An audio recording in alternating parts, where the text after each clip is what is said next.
and really without feet, he felt very sad and sorrowful.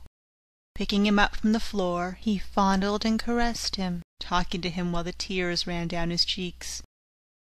"My little Pinocchio, my dear little Pinocchio, how did you burn your feet?" "I don't know, father, but believe me, the night has been a terrible one, and I shall remember it as long as I live.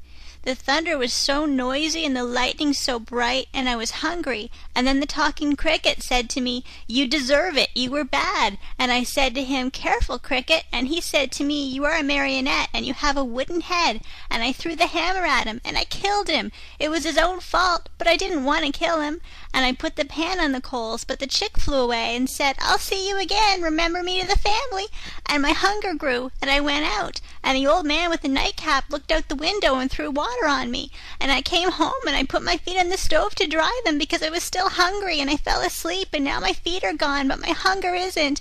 Oh, oh, oh!" And poor Pinocchio began to scream and cry so loudly that he could be heard for miles around.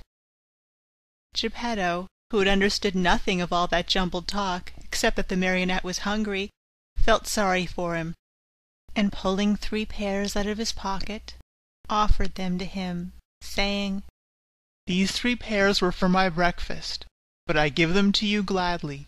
Eat them and stop weeping." "If you want me to eat them, please peel them for me." "Peel them?" asked Geppetto, very much surprised. "I should never have thought, dear boy of mine, that you were so dainty and fussy about your food. Bad, very bad.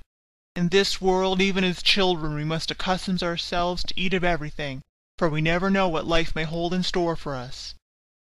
"You may be right," answered Pinocchio, "but I will not eat the pears if they are not peeled. I don't like them." And good old Geppetto took out a knife, peeled the 3 pears, and put the skins on a row on the table. Pinocchio ate 1 pear in a twinkling and started to throw the core away, but Geppetto held his arm. "Oh no, don't throw it away.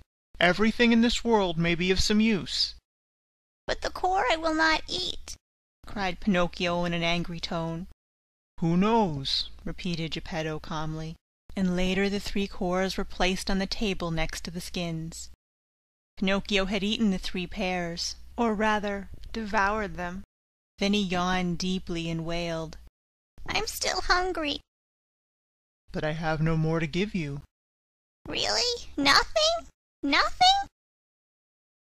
"I have only these 3 cores and these skins." "Very well, then," said Pinocchio. "If there is nothing else, I'll eat them." At first he made a wry face, but one after another the skins and the cores disappeared. "Ah, now I feel fine," he said after eating the last one. "You see," observed Geppetto, "that I was right when I told you that one must not be too fussy and too dainty about food. My dear, we never know what life may have in store for us." End of Chapter 7.